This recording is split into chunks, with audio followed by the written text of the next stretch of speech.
Hello बच्चों, let's see this question. The question says find the equation of the line passing through the point p minus 3 comma 5 and perpendicular to the line passing through the points a 2 comma 5 and b minus 3 comma 6. So guys अपने को यहाँ पर equation of line बतानी है जो p point से पास हो रहा है एंड उस लाइन के परपेंडिकुलर है जो लाइन a एंड b से पास हो रहा है. सो आपका की कॉन्सेप्ट इस क्वेश्चन का ये है कि अगर आपका क्या हो रहा हो ना कि एक लाइन हो, ठीक है, और वो लाइन जो है एक पी पॉइंट से पास हो रहा हो जिसके कोऑर्डिनेट x1 कॉमा y1 है एंड इसके स्लोप आपके एम है. तो आपका इक्वेशन ऑफ लाइन जो होगा वो आपका y माइनस का y1 इज इक्वल्स टू में एम इंटू में x माइनस x1 के इक्वल होगा. ये आपका की कॉन्सेप्ट नंबर 1 हो गया.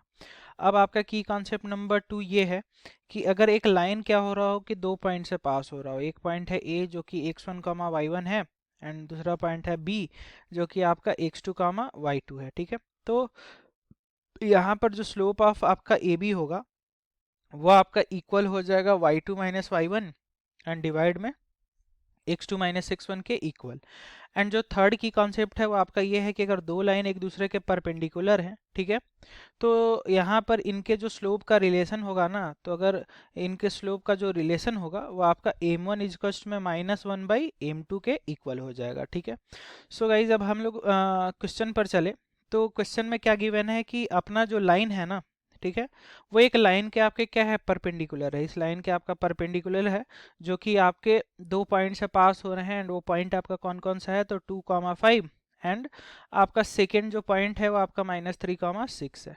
तो एट फर्स्ट हम लोग क्या करते हैं कि इस लाइन की अगर स्लोप को एम बोले तो एम इजिकल्स टू क्या करेंगे बाई की कॉन्सेप्ट नंबर 2 स्लोप फाइंड करें तो y2 माइनस y1 यानी 6 माइनस 5 एंड डिवाइड में -3 एंड माइनस में आपका क्या हो जाएगा 2 में, यानी एम इजिकल्स टू में क्या हो जाएगा तो 6 माइनस 5 यानी 1 एंड डिवाइड में आपका क्या हो जाएगा तो -3 -2 यानी -5, तो माइनस आपका कॉमन हो गया. ठीक है, अब यहाँ से अगर देखें तो स्लोप तो फाइंड कर लिया बट अपने को इस वाले लाइन की इक्वेशन निकालनी है. अगर इस लाइन को एल बोले तो अपने को एल की इक्वेशन चाहिए. ठीक है, तो एल क्या है, ए बी के आपके परपेंडिकुलर है, तो परपेंडिकुलर लाइन का जो आपका स्लोप होगा बाई की कॉन्सेप्ट नंबर थर्ड वो आपका -1 बाई क्या हो जाएगा तो स्लोप ऑफ आपका ए बी यानी एम. ठीक है, सो ये आपका किसके इक्वल हो जाएगा तो -1 एंड डिवाइड में -1 एंड डिवाइड का 5 आपका ऊपर, यानी एम परपेंडिकुलर जो आया वो आपका 5 के इक्वल आया, यानी एल की जो आपकी स्लोप आई वो आपकी क्या आ गई 5 आ गई.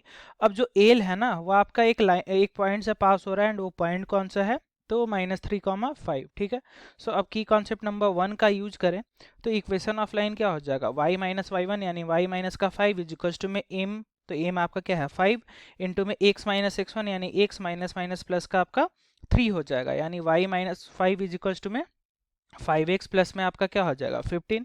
यानी फाइनली अगर देखें तो आपका इक्वेशन ऑफ जो लाइन है वो क्या मिल गया 5x एंड माइनस का y एंड यहाँ पर अगर देखें तो आपका ये -5 इधर आएगा तो आपका क्या हो जाएगा प्लस का 5 यानी 15 एंड +5 यानी प्लस का 20 एंड इज इक्वल्स टू में आपका क्या हो जाएगा 0. And guys this is your final answer. Hope you understood it well. Best of luck. Thank you.